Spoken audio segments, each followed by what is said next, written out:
So YouTube, let's go through the steps it takes to powder coat something. This is the spare tire carrier for the back of the Jeep, and it's been painted once already.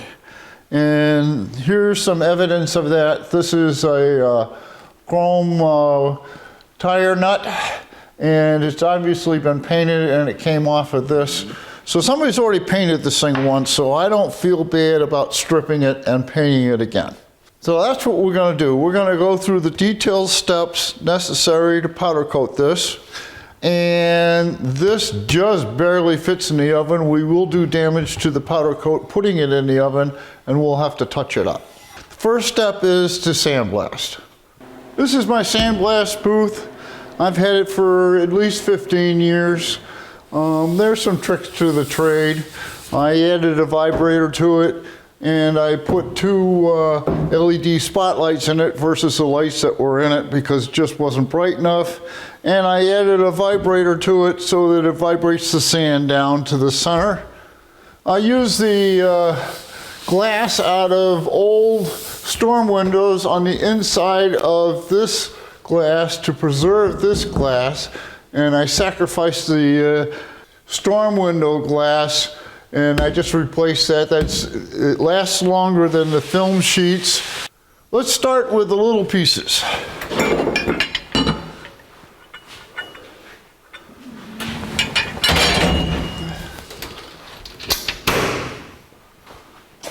The exhaust fan in the shop is hooked up to both the sandblast booth and the powder coat booth, and I just switched the valves between the two, so now all the exhaust is coming out of the sandblaster. It almost sucks too much because it sucks a lot of the sand out. It goes into a cyclone, and I save all the sand and dispose of it.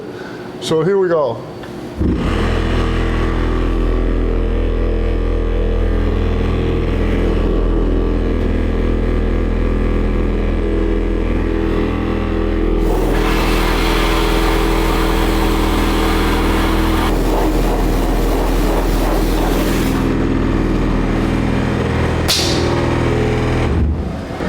And they come out looking like this.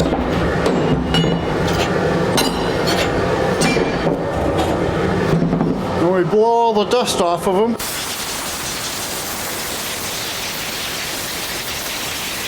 Powder coat is an electrostatic process.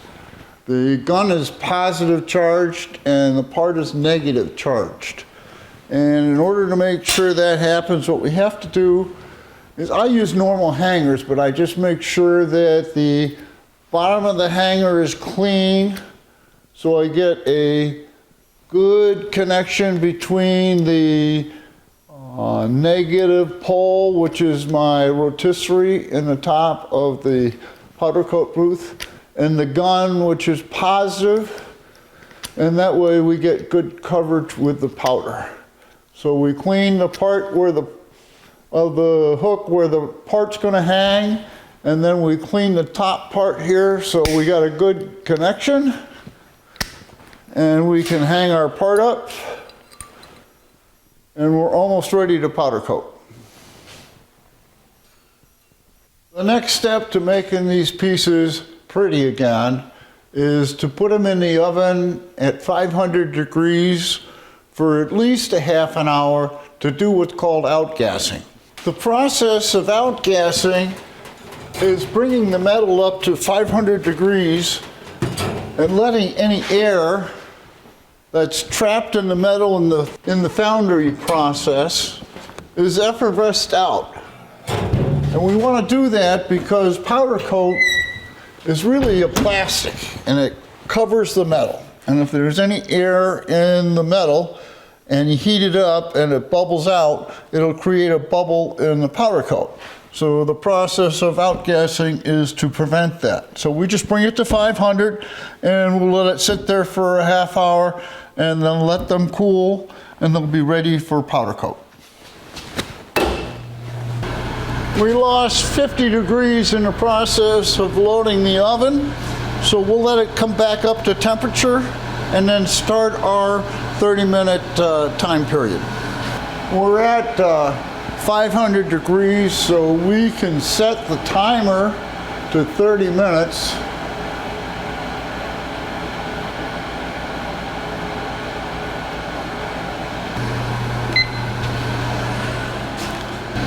This is an old laboratory convection electric oven. You can't use gas with powder coat because of the fumes. You want to use electric. You can't use your kitchen oven for powder coat because it leaves residues in the oven. This is a convection oven, and convection oven means that there's a fan inside, which you can hear, blowing the air around. When you powder coat, you don't care about the surface temperature, you care about the temperature of the part. So with the air circulation in there, the part comes up to temperature much quicker than if it was just a normal oven. So if it says cure for 10 minutes at 400 degrees, what it's really saying is cure the part to 400 degrees for 10 minutes and then remove. It may take 10 minutes to get it up to temperature depending upon the size. We have little parts in here, doesn't take long to come up to temperature. It wasn't at temperature. I allowed the parts to sit in there while it was coming up to temperature. Part should be there at temperature, and now we're gonna go for 27 minutes. I've been talking for 3 minutes. Sorry. Okay, 30 minutes. Let me take the parts out and let them cool.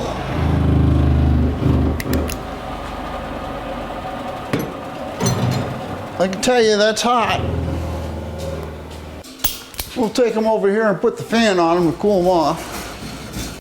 This is the negative pressure powder coat booth that I've built. There are videos out there on it. And it draws its vacuum from the same cyclone that the sandblaster draws its vacuum from. I just switch back and forth with the ductwork. The way the powder coat booth works is there's a gun, and this gun is positively charged by this controller up here.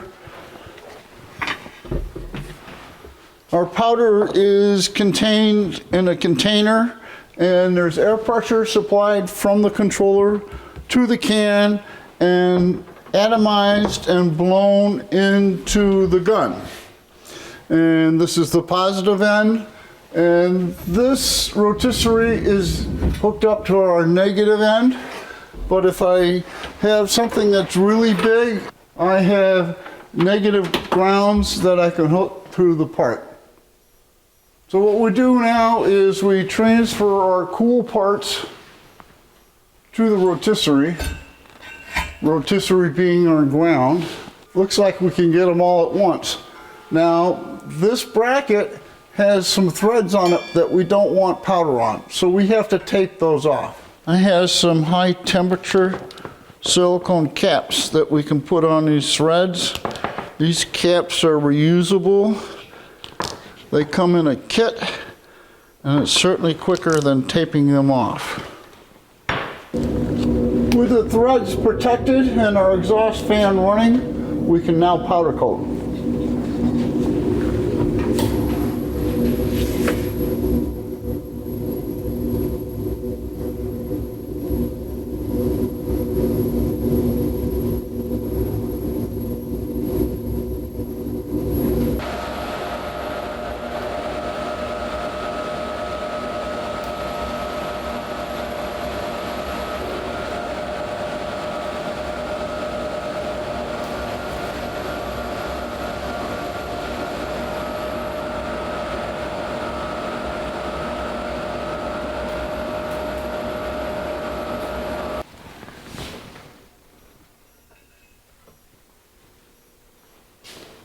At 400 degrees for 30 minutes.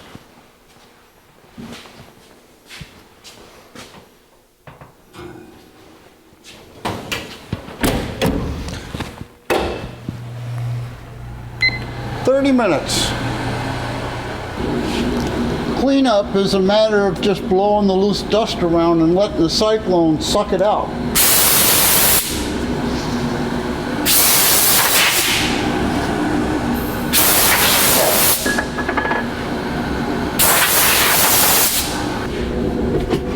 cleaning the gun is just a matter of blowing some air through it.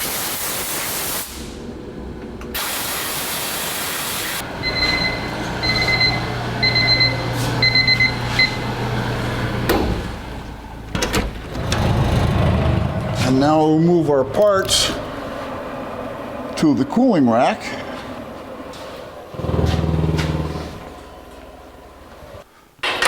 We'll move the cooling rack over to the fan and turn the fan on so they cool. Now this is an interesting note. I've done this all in the span of about an hour and a half. This down here is paint. That was done 3 days ago. And if you feel it, I mean, it's dry to the touch and you can handle them, but you can tell that paint is not completely cured yet. And that's 3 days. Once this is cool, within 20 minutes here, we can handle and do whatever we want to them. They're fully cured. I love powder coat. With the parts cool and fully cured, we can take and put them on the workbench.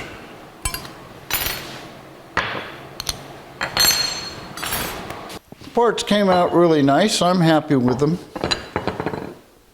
All we have to do is take the caps off these threads, and they're made out of silicone, these caps, and the powder doesn't stick to them, so you just flake it back off and they're completely reusable. And after flaking off the powder, this is what they look like.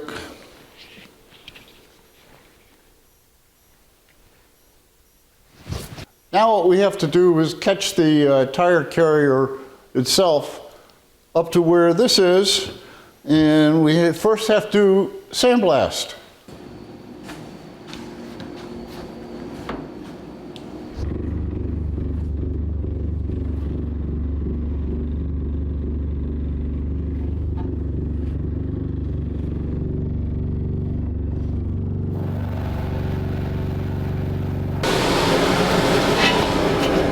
I know it's not going to fit gracefully in the oven, and we are going to mar the finish when we do the finish heating, but I can touch that up, and the side effect is powder coat is much more durable than paint, so we're just going to live with the mess that we get in the powder coat when it doesn't fit in the oven. 30 minutes. So out it comes.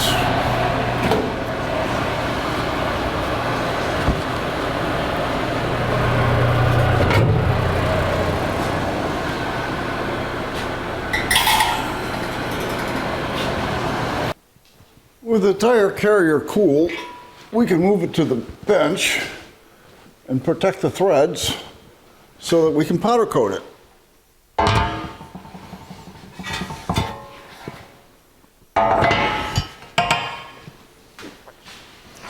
We'll put a sacrificial bolt into this inserted nut. That way no powder can get on there. And we had the same caps that we had for the bolts on the hinges for our lug nut bolts. Now we have to hang this. And this is going to be a little big for the powder coat cabinet, but we'll do it. Now we're ready to put powder on. This is really too big for this powder coat booth, and it's going to be clumsy trying to turn it around, but we can accomplish it.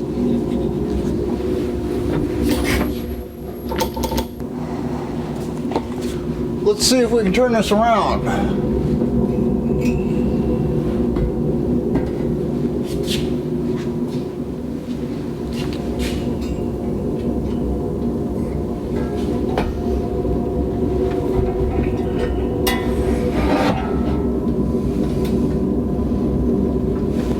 Always do the back side first. And now we have to try to get it from the powder coat booth to the oven with as little damage as possible.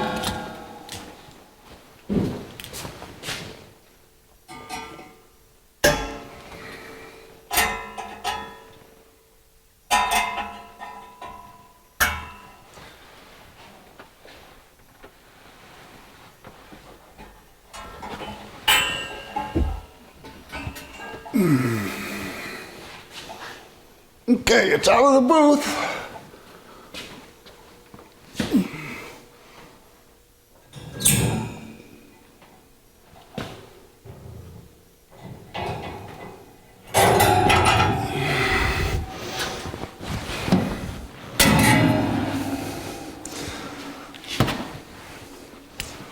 And in the oven, now let's just see if we can get it back into the oven. What did I do with the hole?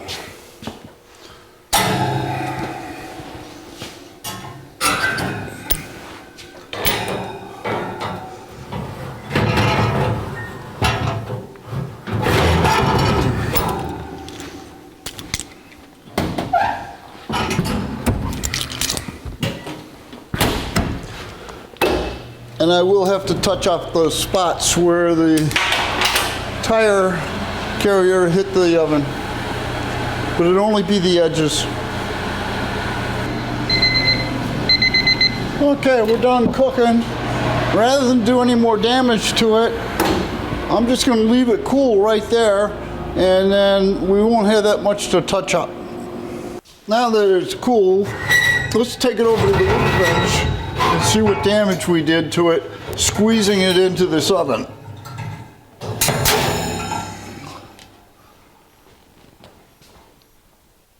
At first glance, it looks pretty good, but we got to look at the ends. Let's get these hangers off.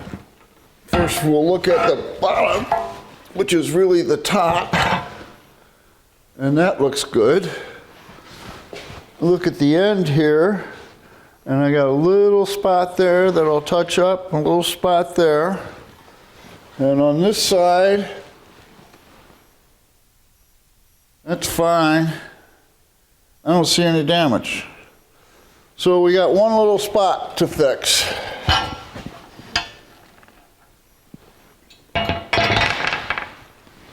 We have all the big parts powder coated black. We can take this sacrificial bolt out,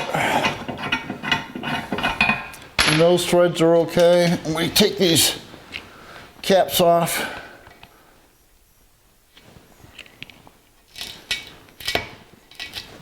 And those threads are okay. Now we have to decide what to do with the hardware. Actually, it's fairly easy. These were all natural, so we'll do them in natural. These were natural. These were natural. These were natural, no paint. These were natural, no paint. These were natural, no paint. Natural, no paint. These we're not going to touch. These were natural, no paint, but I think I'm going to do them in black because those are the hinge bolts. What we have here is all the hardware for the tire carrier. And these all want to be natural. So first thing I have to do is sandblast them to get rid of the rust. And then we're going to powder coat with clear. But we're going to break all the rules on powder coating because we don't want the metal to turn color from heating from outgassing. So what we're going to do is just put it in the oven and heat for a very short period of time, just enough to melt the powder and take them out. This is a rack for bolts. This is a rack for nuts. I've hung this individually. I've hung this one individually. And I had one nut left over, so I made its own hanger. Okay, I said I was breaking the rules of powder coating. What am I doing wrong? Well, number one, I'm not going to outgas, because if I outgas, the metal turns brown from the heat. And I don't want that. I want it to maintain the original color. Number two, I'm not going to cure it for the normal length of time because of the same reason. It'll turn color. Number three is I'm going to put a thin coat on because I don't want to change the dimensions of the hardware, and powder adds thickness. That's one problem with powder, is it adds thickness. So here we go.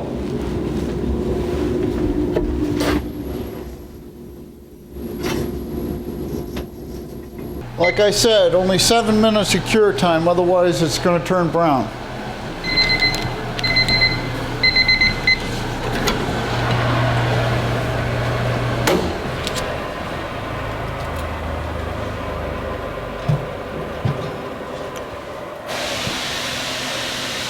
With all the bolts and nuts sorted to size and shape, we can start to reorganize them back to the way they were. For example, this tire carrier latch, backing plate, and bumper. This is the bumper. We need 2 nuts. And we need 2 like bolts. And we'll just go through and do them all like that. For example, the next one is this tire carrier bottom spacer adjusting bolt, which is this one right here, and the nut that goes with it, this right here. Before we start bolting the tire carrier back on, I want to see if I can get some of this dirt off.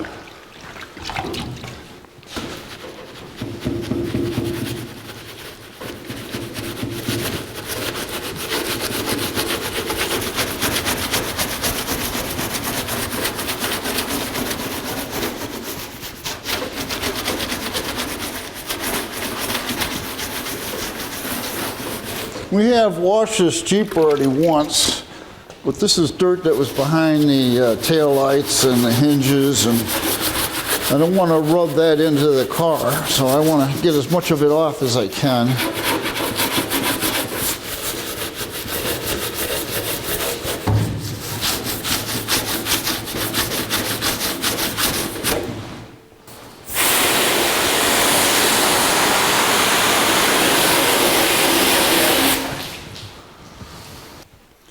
We'll roll it out of the water so we can put a tarp down.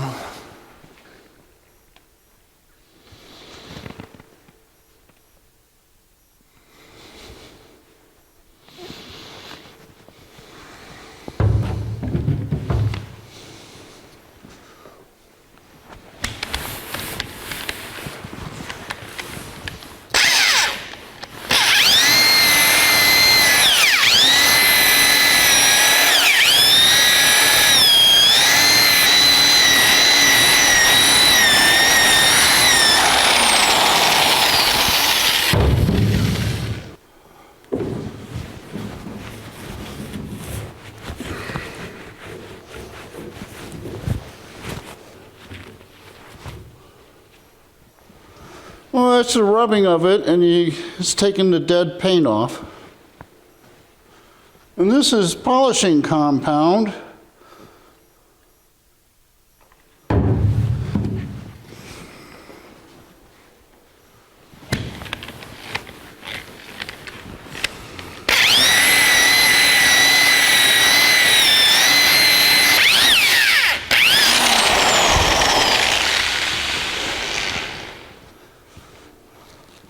Now we'll pull that residue off.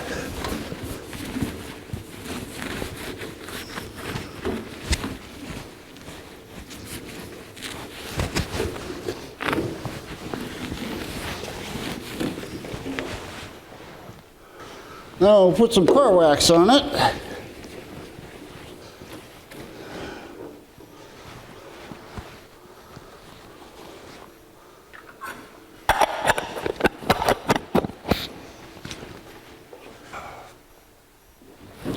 And we'll wipe that residue off. And that's pretty much how the Jeep is going to look, because I'm not going to paint anything on the outside at all. We're just going to leave it the way it is.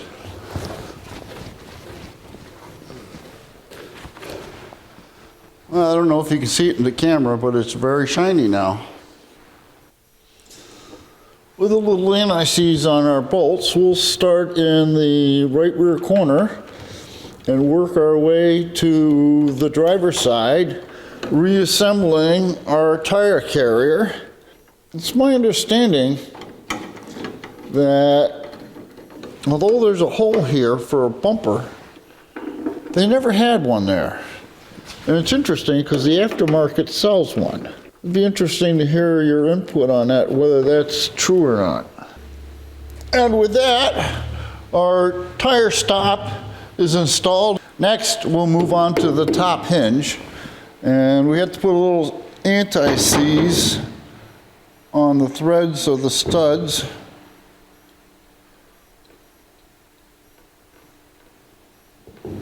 And there's a top and a bottom. The top has a radius. So we'll stick that through the hole. Then there's a bracket that goes on the inside, like so. And then there's 2 nuts.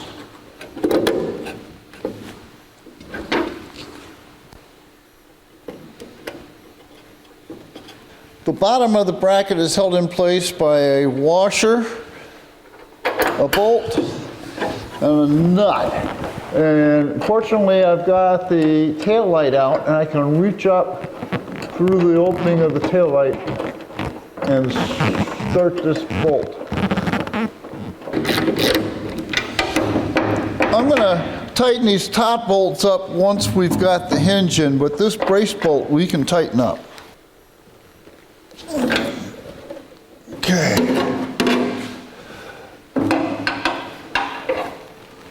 Wipe the anti-seize off.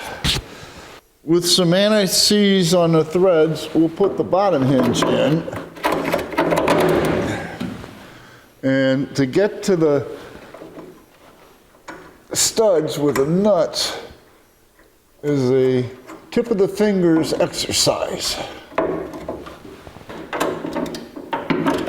Again, we'll just snug it up until we get the carrier on it, and then we'll tighten them down. This is the latch handle, and it goes into the top of the tire carrier like that. But what we have to do is put a spring, I don't know what kind of washer you call this, but it's a crimp washer, and you slide that on, and then a roll pin through the hole, and we have to do it inside here. So we put this pin in part way, and we better not drop it. I better get needle nose. We push the pin in part way, take the spring,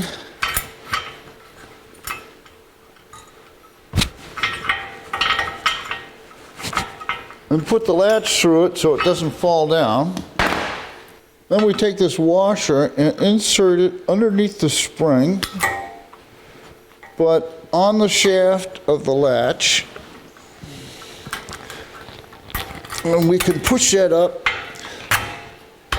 so that it's up on the shaft.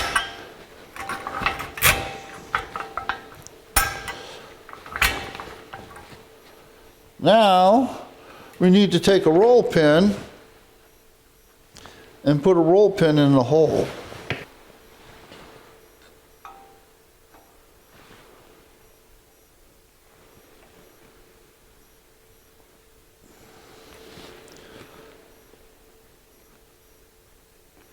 All right, we got it in the hole.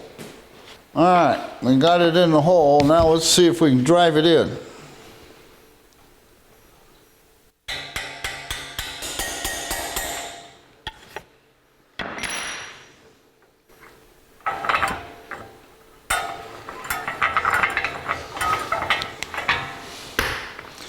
Okay, our latch is working the way it should. Let's go put it on the vehicle. To start the process of putting the tire carrier back on, what I'm going to do is first just put the bolts in so that we have it in place.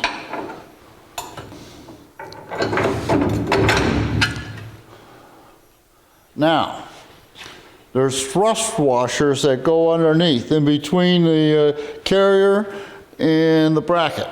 So take the bolt partly out and push the thrust bearing in. And I gotta step to this side so the carrier doesn't open.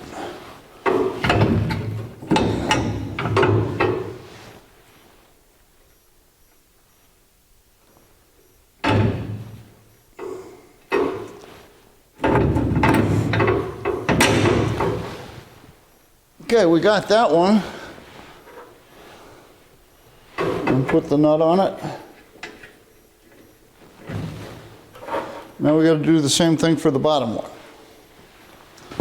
Now we can tighten these hinge bolts up.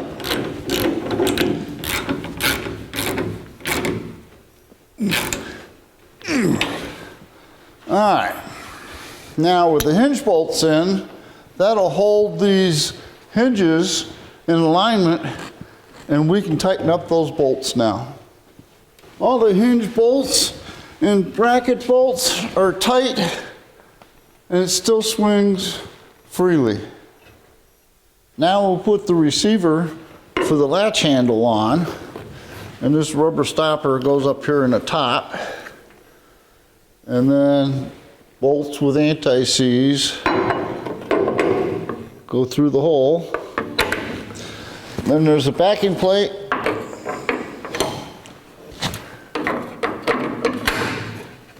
And then a nut.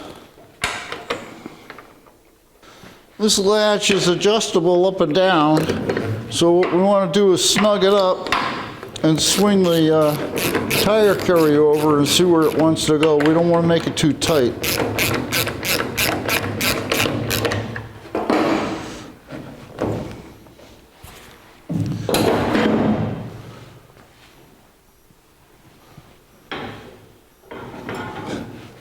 I think it wants to go down a little bit.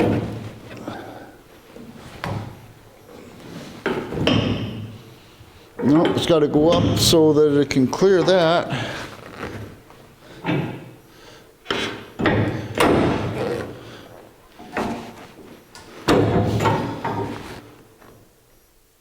Let's put it right there and try it.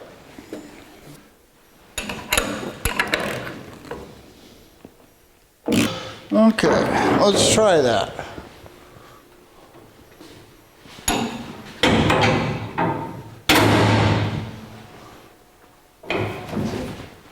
I guess that works.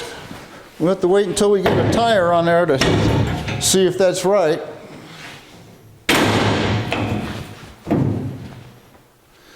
With the jam nut screwed on to the lower tire bump stop, we can screw that back into the tire carrier. We can't really adjust it yet because we don't have a tire.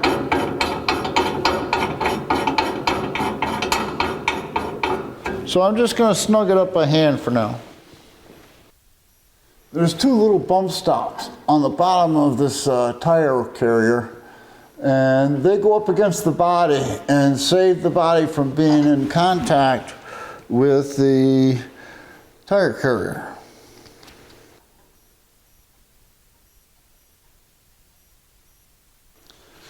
And there's two bump stops that go right here. One here and one on the bottom side.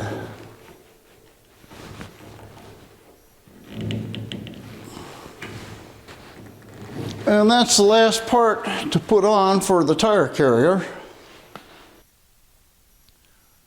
I've added a tire to the tire rack. I've also replaced the rubber stops on the arms. These haven't compressed yet, so that they're a little tight when we close it up. I have adjusted this so that it centers on the hinge. It says that the rubber stoppers give us some resistance at this moment, but it does close and it does lock. It also unlocks and swings open. I think we have accomplished our goal here in that we have demonstrated the powder coat process and refinished our tire carrier at the same time. If you enjoyed this video, there will be more.